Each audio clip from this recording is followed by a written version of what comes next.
Bapa dalam surga, kami akan merenungkan sebagian daripada firman-Mu. Biarlah Tuhan menolong setiap kami sehingga sungguh apa yang kami dengarkan ya Tuhan boleh kami wujudkan di dalam kehidupan kami. Sehingga hidup kami adalah hidup yang seturut dengan firman Tuhan. Terima kasih ya Tuhan. Dalam nama Tuhan Yesus kami berdoa. Amin. Saya akan membahas dari Yohanes pasal 1 ayat 43 sampai 51. Hanya dari situ aja. Jadi saya menjelaskan mengenai hanya Nathanael dan Filipus ya. Tidak dari Simon Andreas. Pertama-tama kita boleh berpikir dari mana kita tahu tentang Tuhan. Bagaimana kita tahu tentang Tuhan? Ya, tentunya kita pada zaman sekarang tahu tentang Tuhan itu dari mana? Tentu tahunya dari Alkitab. Ya, bagaimana kita tahu bahwa Tuhan adalah Tuhan yang menciptakan langit dan bumi? Dari firman Tuhan. Ya, firman Tuhan kasih tahu kita. Ya, bagaimana Tuhan adalah Tuhan yang menyelamatkan kita dari dosa misalnya.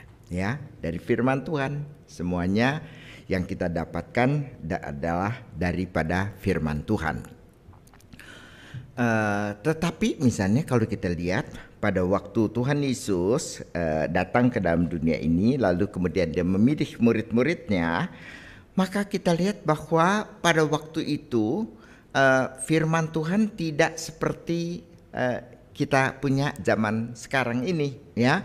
Jadi sekarang kita semuanya pasti punya Alkitab ya, meskipun tempatnya di mana juga nggak tahu ya, entah di mana simpennya ya.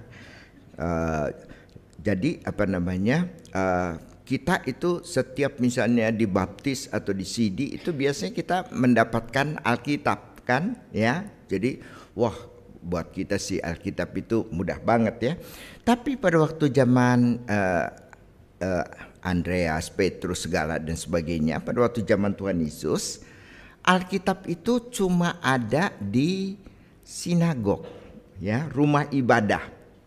Dan Alkitab itu tidak berupa Alkitab yang komplit seperti kita punya ini, begitu kan? Tapi Alkitabnya itu cuma berupa gulungan, ya, gulungan. Kalau Alkitabnya bagus itu tentu gulungannya dari kulit, ya, dari kulit. Kalau sinagognya kurang kaya, begitu ya, dari papirus, kertas papirus, begitu, ya. Perjanjian lama tapi kayaknya jarang dari papirus ya, biasanya tetap dari kulit ya. Papirus cepat hancur kan, ya. Kalau kulit kan tidak. Tapi kalian lihat aja kalau mau membuat Alkitab ya, misalnya kitab Kejadian aja misalnya. Kita boleh lihat misalnya untuk satu kitab Kejadian berapa sapi tuh mesti mati diambil kulitnya. Begitu kan, tulis kitab Kejadian 50 pasal. Begitu kan, apalagi komplit misalnya kan ya. Nah, jadi Alkitab itu pada waktu itu mahal sekali sehingga rumah ibadat pun mungkin tidak punya semua komplit begitu ya, tidak punya semua komplit, hanya sebagian-sebagian. Nah, jadi kita lihat bahwa mereka itu belum bisa mempunyai akses sepenuhnya kepada Alkitab seperti sekarang ini gitu. Nah, jadi dari mana mereka sebenarnya bisa mengenal Tuhan Yesus ya, bisa mengenal Tuhan Yesus. Nah, kita lihat bahwa kalau di ayat 41 nih ya, pada keesokan harinya Yesus memutuskan untuk berangkat ke Galilea. Ia bertemu dengan Filipus dan berkata kepadanya, "Ikutlah aku." Nah, kita lihat yang pertama-tama pada waktu Tuhan Yesus berbicara kepada Filipus ini, dia tidak menjelaskan dulu ya. Kamu tahu nggak saya siapa? Saya ini Yesus. Saya ini datang ke dunia untuk menebus dosa manusia. Saya adalah juru selamat. Enggak loh, dia enggak kasih penjelasan. Saya ini Tuhan Yesus. utusan dari Allah Bapa misalnya, ya, yang akan melepaskan manusia. Dia tidak jelaskan, ya. Ya, kita lihat di sini sederhana aja, dia bilang. Waktu ketemu dengan Filipus, lalu dia katakan kepada dia, "Follow me." Ikutlah aku. Dan lalu kemudian Filipus ikut Tuhan Yesus, begitu kan? Ya.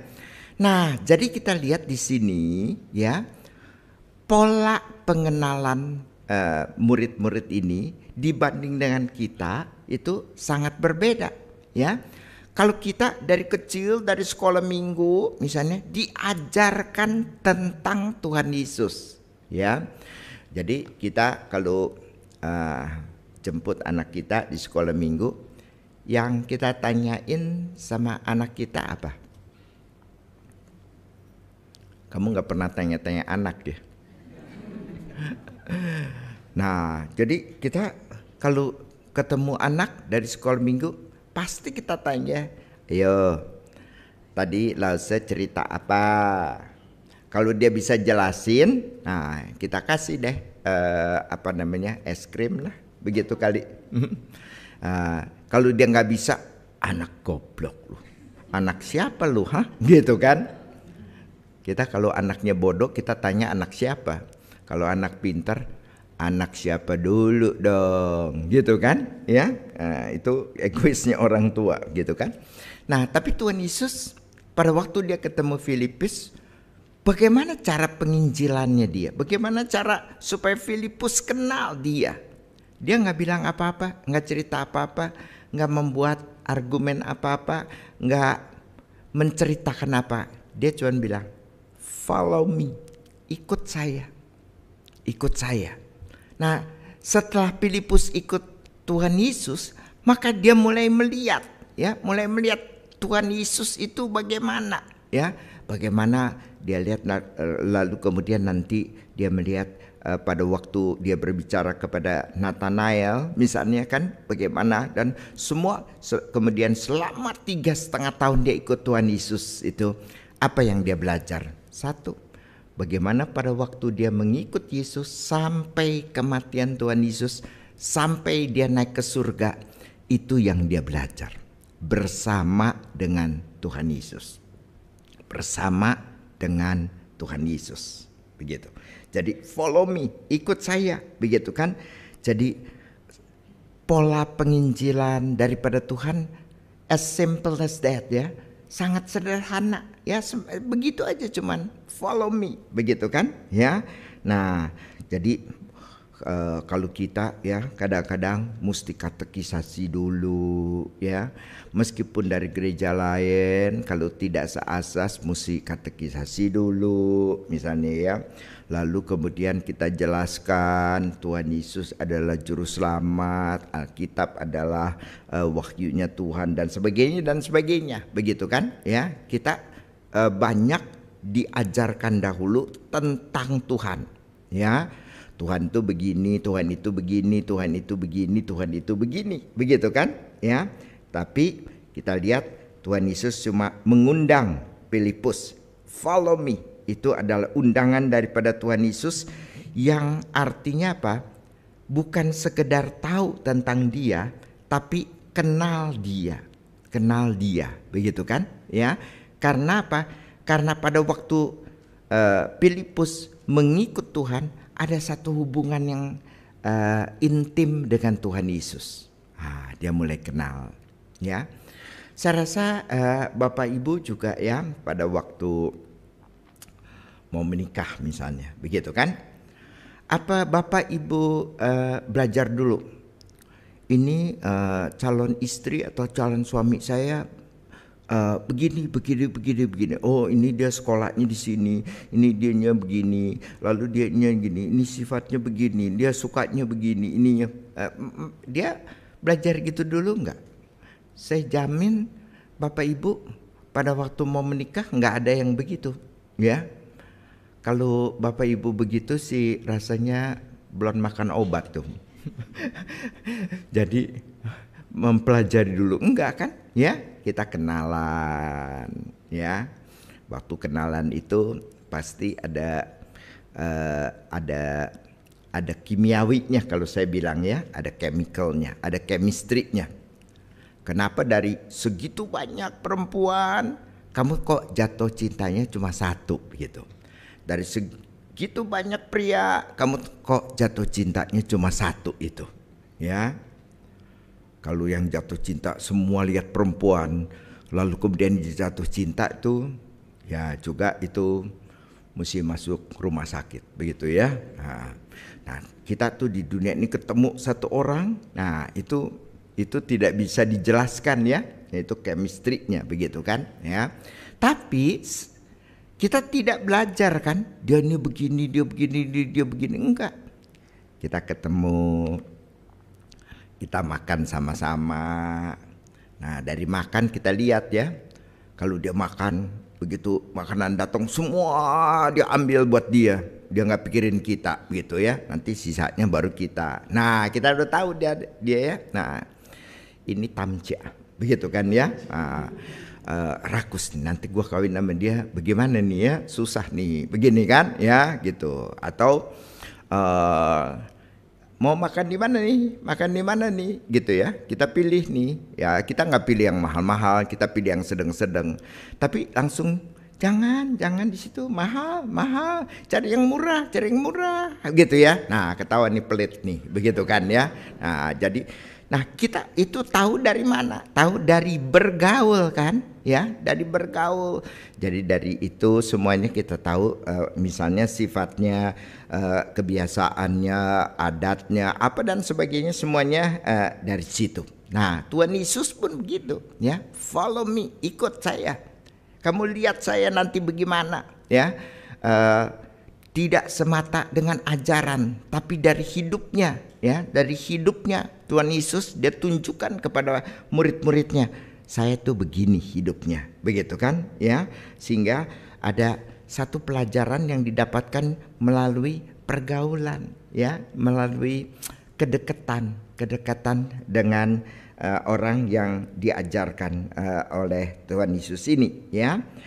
Nah, Filipus seperti demikian, ya. Lalu kemudian Filipus itu berasal dari Betsaida, kota Andreas dan Filipus. Lalu kemudian Filipus ketemu dengan temannya Nathanael, ya. Lalu Filipus menginjil, ya. Kami telah menemukan dia yang disebut oleh Musa dalam kitab Taurat dan oleh para nabi, yaitu Yesus anak Yusuf dari Nazaret. Nah, di sini Filipus memperkenalkan Tuhan Yesus kepada Nathanael itu sebagai anak Yusuf dari Nazaret, ya, karena memang Tuhan Yesus setelah dari Mesir tidak kembali ke Bethlehem tapi ke Nazaret. Di sana dia dibesarkan, ya. Tapi kita tahu bahwa Tuhan Yesus itu lahir di Bethlehem kan, ya. Tapi karena kemudian Herodes mau bunuh semua anak di Bethlehem, dia lari ke Mesir, ya, dibawa oleh Yusuf dan Maria. Tapi setelah itu kemudian dia pulangnya tidak ke Bethlehem tapi pulang ke Nazaret. Itu tempatnya mereka dulu sebelum sensusnya itu, ya. Jadi mereka kembali ke Nazaret. Tapi kemudian Nathanael itu mungkin mengerti mengenai Alkitab, ya. Kita tahu bahwa orang Majus pada waktu datang kepada Herodes, ya, kami mau menyembah raja, ya. Lalu kemudian dikasih tahu kan nubuatan daripada para nabi Mika misalnya pada waktu itu, bahwa di Bethlehem lah itu juru selamat akan lahir. Lalu orang Majus pergi ke Bethlehem, ya. Nah, jadi Nathanael pun rupanya cukup belajar mengenai Alkitab, sehingga pada waktu Filipus berkata, kami sudah ketemu Mesias, ya, yang itu Kristus, yaitu juru selamat. Mesias itu juru selamat, begitu kan, ya. Maka si Nathanael bisa mengatakan, mungkinkah yang baik itu datang dari Nazaret, ya. Sebab dia mengerti juga bahwa Mesias itu mesti lahirnya dari Bethlehem, bukan dari Nazaret. Dan di Alkitab itu tidak ada sesuatu yang menjelaskan mengenai apa-apa yang keluar dari Nazaret, begitu. Sehingga tentu kemudian Nathanael itu menjadi skeptis. Dari Nazaret bisa apa? Nggak ada apa-apa, begitu kan ya. Nah, jadi memang kita lihat bahwa setiap kali kita menginjil, Bapak Ibu tidak usah kecewa ya, karena pasti akan selalu ada yang skeptis ya, tidak percaya. Ya, kita beritakan gini, masa begini, masa bisa begitu, masa ini, begitu kan ya. Jadi mereka bisa bersikap skeptis seperti itu, begitu kan ya. Nah, jadi kita lihat demikian pula orang-orang ya bisa bersikap skeptis dengan apa yang kita ceritakan ya. Biasanya tentu orang mempunyai konsep sendiri mengenai juru selamat ya. Tuhan Yesus memang menyelamatkan kita, tapi kita mesti berusaha untuk mengenal. Kita mesti melakukan sesuatu untuk Tuhan. Kita mesti berbuat baik. Jadi kita tuh untuk selamat itu punya konsep sendiri. Entah dari mana itu, mungkin dari orang tua, dari pergaulan, dari pendidikan yang kita dapatkan tuh, kita punya konsep sendiri. Dan kita masukkan Tuhan Yesus ke dalam konsep kita. Tuhan Yesus pasti begini nih, Tuhan Yesus pasti begini nih, Tuhan Yesus pasti begini. Jadi kita punya konsep sendiri tentang Tuhan Yesus. Tuhan Yesus mesti begini, Tuhan Yesus mesti begini, Tuhan Yesus mesti begini. Padahal tentunya Tuhan adalah Tuhan. Kita yang mesti belajar mengenal Tuhan itu lebih dekat, sehingga siapa secara realitas Tuhan Yesus itu siapa sih, begitu kan ya, sebagaimana adanya Dia.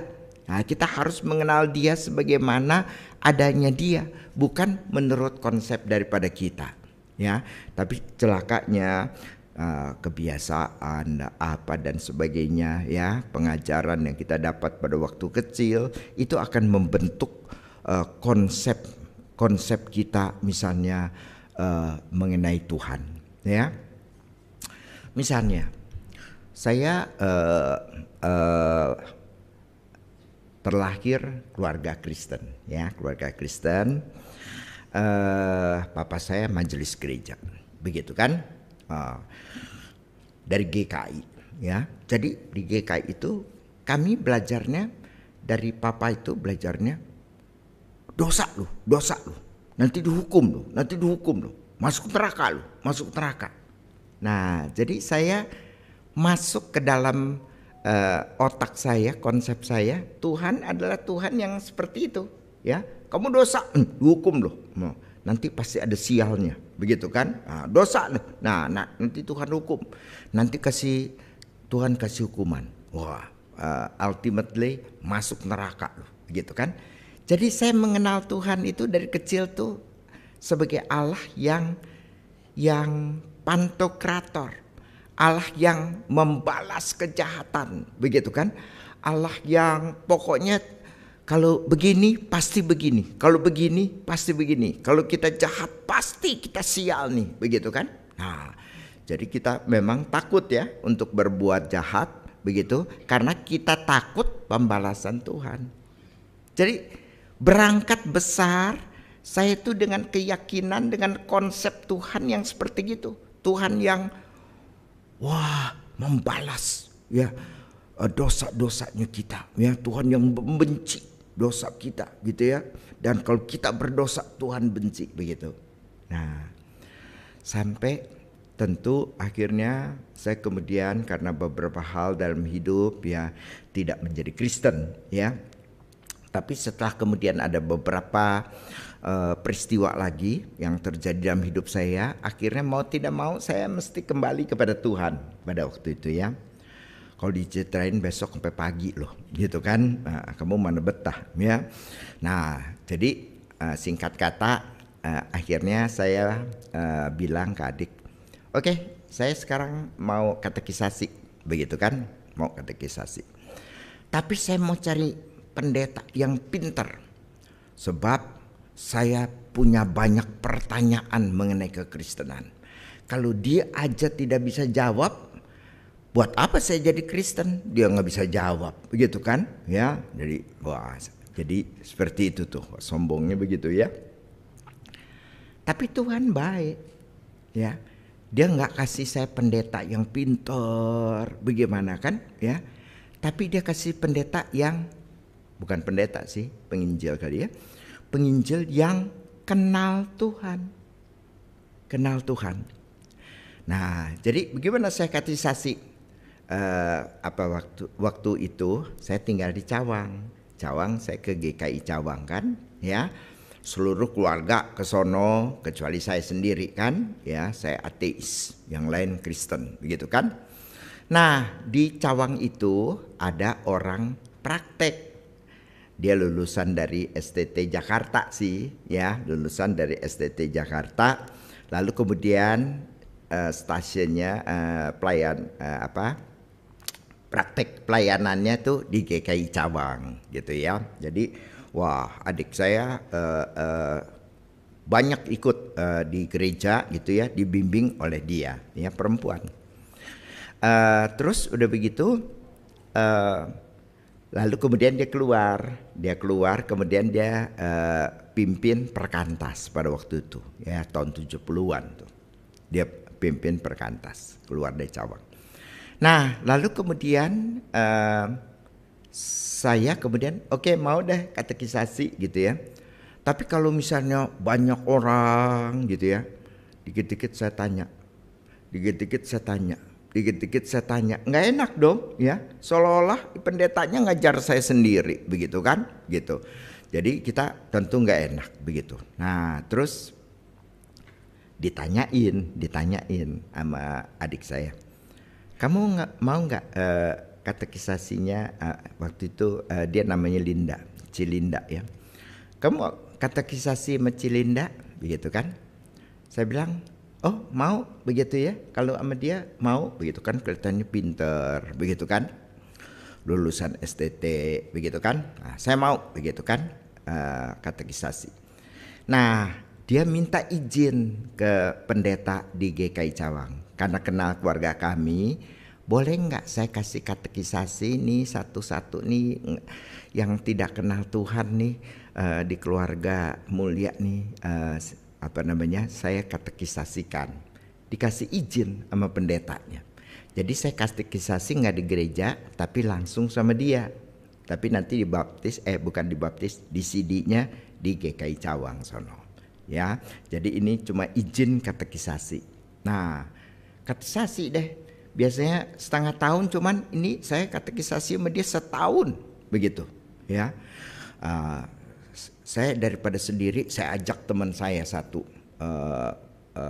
Orang Buddha ya, teman saya baik di SMA. Dia mau, tapi pada akhirnya dia tidak ikut dibaptis ya, tidak ikut dibaptis. Jadi saya sendiri pada waktu itu. Nah, pada waktu saya kenal itu ya, di situ saya lihat semua konsep saya itu salah ya. Allah tuh digambarkan sama papa saya itu sebagai Allah yang kejam, Allah yang membalas, Allah yang pokoknya kita salah balas, salah hukum, salah selalu kita mendapatkan balasan daripada itu. Tapi waktu sama dia kita katekisasi, lalu saya mendapatkan gambaran Tuhan yang berbeda. Ya, Tuhan dia bisa bilang dia agak keturunan pendidikan Belanda ya, jadi dia membahaskan dirinya Ike begitu ya, bahasa Belanda. Saya, aduh, Ike menjahat katanya. Tadi pagi saya tengkar sama suami saya katanya gitu. Lalu saya marah, saya nggak masakin dia, gitu kan? Nah, ibu-ibu suka begitu nggak ya? Nah, terus udah gitu kesianan, tapi dia orangnya baik gitu ya, nggak komplain, nggak apa. Dia buka kulkas, korekin apa yang bisa dimakan, begitu ya. Nah, jadi aduh saya kesianan. Nah, akhirnya saya masukin juga. Tapi setelah itu kayaknya Tuhan tegur, aduh saya jadi istri jahat amat gitu ya. Kesianan nih suami kelaparan, korek-korek kulkas ya, mana kulkasnya kosong lagi apa yang dikorek, begitu kan ya. Nah, jadi seperti itu, begitu ya. Loh, saya bilang, saya nih ngerasa diri udah baik nih. Kita kan tidak bunuh, tidak curi, tidak melakukan kejahatan besar-besar, begitu kan? Ya. Sedangkan ini Cilinda ini orangnya baik, gitu. Tapi bisa bilang, aduh, aku jahat, bener gitu ya. Sedangkan saya merasa aku nih orang baik, lo benar gitu ya, gitu. Nah, jadi di situ saya melihat sesuatu yang sangat berbeda, ya. Nah, pada waktu itu saya jadinya keputusan, kalau Tuhan itu adalah Tuhan seperti yang Dia gambarkan, saya mau ikut Tuhan yang ini, begitu kan? Ya, jadi itu semua dia dapatkan dari mana? Dari pergaulan intim dengan Tuhan. Ya, dia bisa merasa dirinya jahat, ya. Kamu merasa diri jahat atau merasa diri baik? Coba. Ayo, nggak boleh bohong hari Minggu. Besok aja kalau mau bohong. Ayo, merasa diri jahat atau merasa diri baik? Hah? Dua-dua. Ntar jahat terbaik ya. Kalau lagi baik merasa diri baik, kalau lagi jahat merasa diri jahat, begitu ya. Calvin memberikan satu definisi ya. Orang yang suci itu orangnya apa sih? Orang yang suci itu ya. Nah, Calvin mengatakan orang suci bukan orang yang tidak berdosa, bukan ya. Menurut konsepnya Calvin ada orang suci itu adalah orang yang merasakan, yang peka terhadap dosa yang kecil. Ya, jadi dia mempunyai kepekaan yang besar terhadap dosa yang kecil. Jadi dia sedikit aja dosa kecil, dia rasa aduh saya dosa nih ya, gitu. Nah kalau gitu kita ambil sebaliknya. Kalau orang yang tidak suci bukan saint itu apa? Orang yang punya kepekaan kecil terhadap dosa yang besar, begitu ya. Artinya kita nih, gue baik, gue orang baik, gue nggak rampok, gue nggak bunuh orang, nggak jahatin orang, nggak memperkosa, nggak apa, begitu kan? Ya, kita rasa diri baik, gitu kan? Tapi kalau kita makin dekat sama Tuhan, makin akan dekat sama Tuhan, kita justru merasa, aduh, gue jahat amat, gue dosa amat, begitu. Jadi makin kamu merasa kamu orang berdosa, itu kamu orang suci. Makin kamu berasa suci, jangan-jangan masuk neraka. Ya gitu ya. Mulai besok-besok rasa jadi orang berdosa ya, jangan rasa orang baik, begitu kan? Ya. Nah, jadi itu konsep kita itu menguasai kita seperti gitu, ya. Nah, tapi kemudian Tuhan Yesus mengatakan, ya. Mana ada yang baik dari Nazaret, begitu kan? Tapi Filipus sama, penginjilannya gimana? Mari dan lihatlah. Filipus sama, sebab dia diinjilin sama Tuhan Yesus, nggak dikasih doktrin dulu, nggak dikasih katekisasi dulu, nggak dikasih pengajaran dulu, nggak PA dulu setahun, begitu ya? Tiap minggu, misalnya apa? Enggak, ya. Filipus cuman Tuhan Yesus bilang follow me, datang ikut saya, begitu kan? Nah dia ikut dan dia lihat. Sekarang sama, dia ikutin Tuhan Yesus, ya, dia ikutin cara penginjilan Tuhan Yesus. Mari dan lihatlah kepada Nathanael, come and see, begitu kan? Datang, lihat, lu lihat sendiri, gua nggak usah ngomong deh, begitu kan? Lu lihat sendiri itu Tuhan Yesus tuh orang yang bagaimana, begitu kan? Lu lihat sendiri, begitu kan? Nah, pada waktu Tuhan Yesus bertemu dengan Nathanael, ya, maka Tuhan Yesus mengatakan, inilah orang Israel sejati, tidak ada kepalsuan di dalamnya. Tapi Nathanael berkata, bagaimana engkau tahu? Bagaimana engkau baru ketemu dengan aku? Bagaimana tahu bahwa saya ini adalah orang Israel sejati? Saya tidak ada kepalsuan dan sebagainya. Dari mana tahu, gitu kan? Nah, Tuhan Yesus bilang, sebelum Filipus datang kepada kamu, saya sudah lihat kamu di bawah pohon ara. Ya, secara simbolik itu di bawah pohon ara itu adalah orang yang menanti kebijaksana daripada Tuhan. Ya, dia duduk di pohon ara. Anggaplah seperti saat teduhnya zaman dulu ya. Jadi duduk di bawah pohon ara. Jadi kamu kalau mau bijaksana tanam pohon ara di rumah ya, duduk di bawah begitu kan, mudah-mudahan bijaksana kamu ya. Kalau tanam pohon cabai makanya kamu bijak sini dah begitu kan ya. Nah jadi aku telah melihat kamu. Nah di sini Tuhan Yesus menunjukkan keilahiannya kan ya. Tahu dari mana dia bahwa saya duduk di pohon ara tadi sebelum Filipus datang ya. Nah di situ Tuhan Yesus menunjukkan keilahiannya. Tentu ada beberapa hal yang Tuhan Yesus lihat. Tuhan Yesus cuma bilang kepada Filipus, follow me, ikut saya. Lalu Filipus ikut. Nathanael agak skeptis kan, mana ada yang baik datang daripada Nazaret begitu kan ya. Tapi Tuhan Yesus di situ sedikit berbeda dengan Filipus ya. Dia bisa berkata, aku telah melihat kamu di bawah pohon ara. Kamu adalah orang Israel sejati yang tidak ada kepalsuan, yang jujur. Begitu kan? Loh baru ketemu sudah bisa bilang gitu ya. Tapi waktu dia bilang kamu duduk di pohon ara, dia lihat ini bukan orang biasa.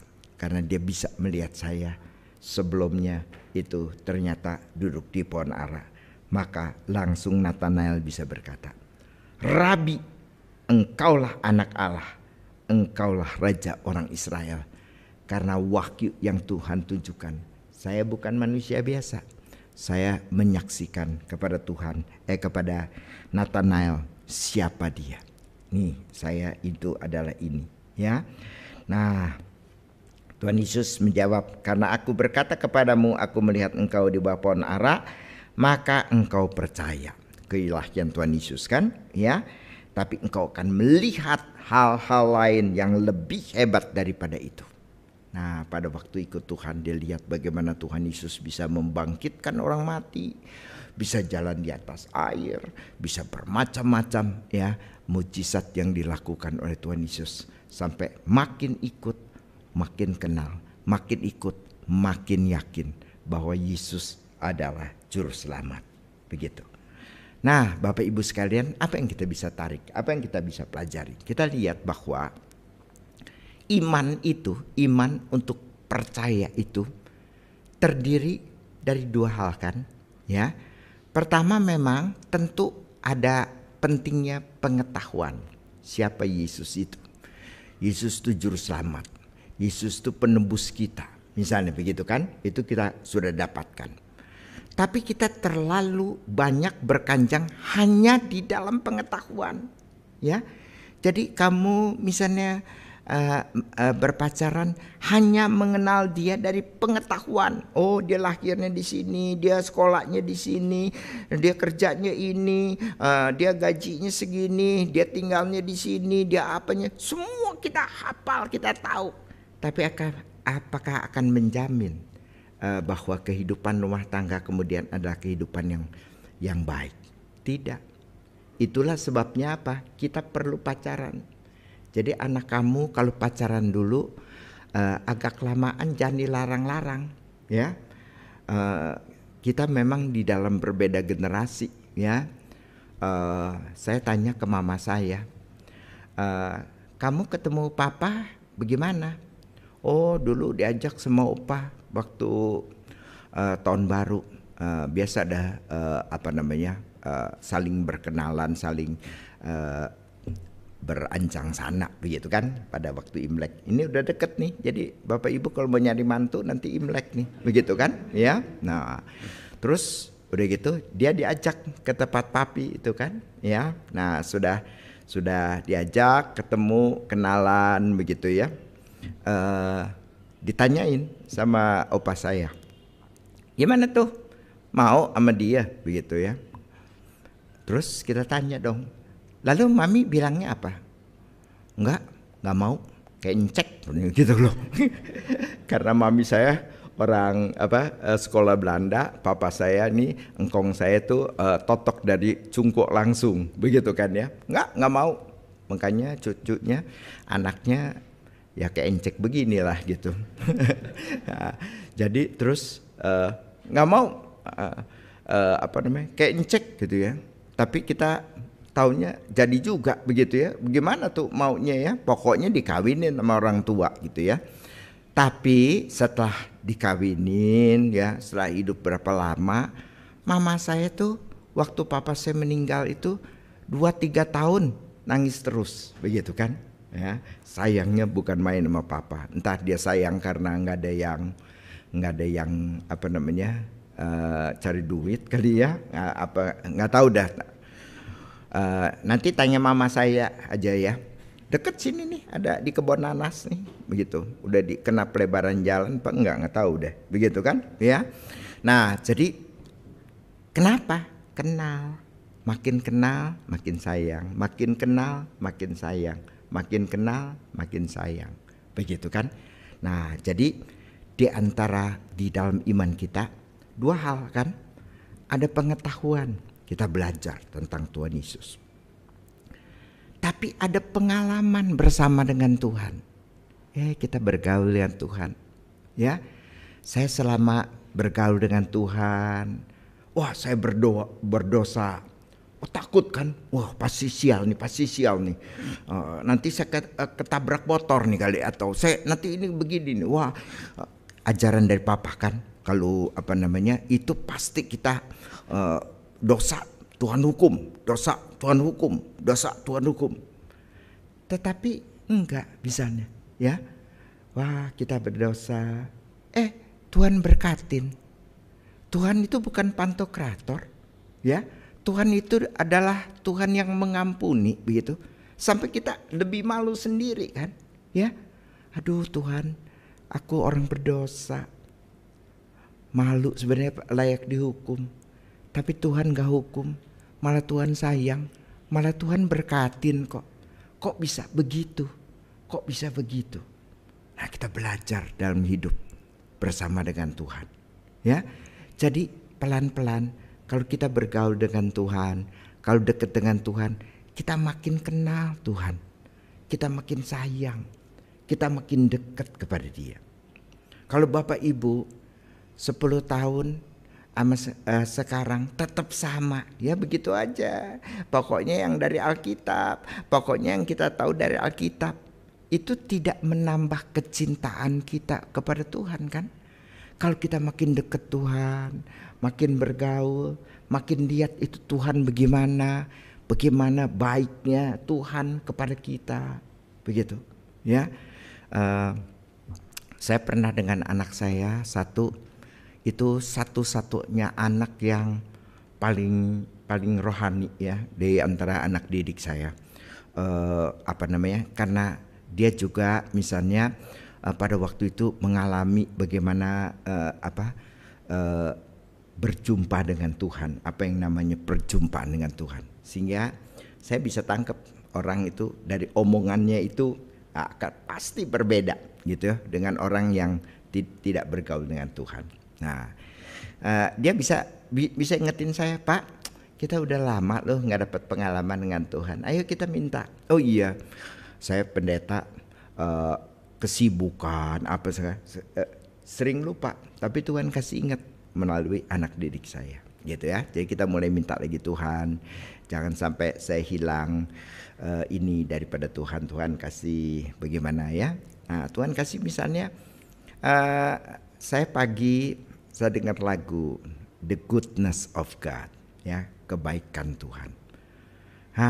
Pada waktu dengar lagu sudah sering kita nyanyikan, sudah sering kita ini kan. Tapi waktu saya dengerin lagu itu, saya ingat saya dulu orang miskin banget. Tapi Tuhan baik loh. Tidak ada satupun anggota keluarga saya yang mati kelaparan. Meskipun saya cuma makan nasi sama garam berbulan-bulan karena kami miskin banget pada waktu itu, ya. Tapi Tuhan tidak biarkan kami, tidak seorang pun mati atau kenapa karena kelaparan. Meskipun sangat terbatas, Tuhan pelihara kita sampai sekarang ini.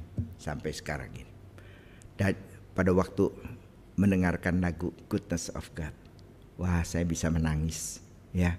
Saya rasakan Tuhan itu betapa baiknya kepada kita, ya. Di dalam pengalaman kehidupan kita lihat bagaimana campur tangan Tuhan sangat baik sama kita. The goodness of God. Dari mana? Tentu kita belajar di Alkitab, Tuhan baik.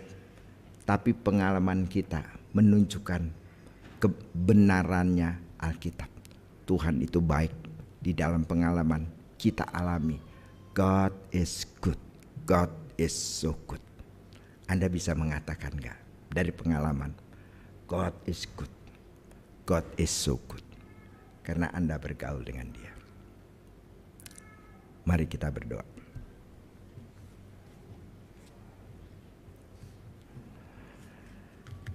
Seringkali ya Tuhan, kami merasa banyak sekali kami tahu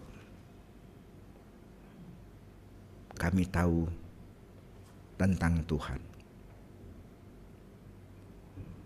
Karena sudah bertahun-tahun kami menjadi orang Kristen,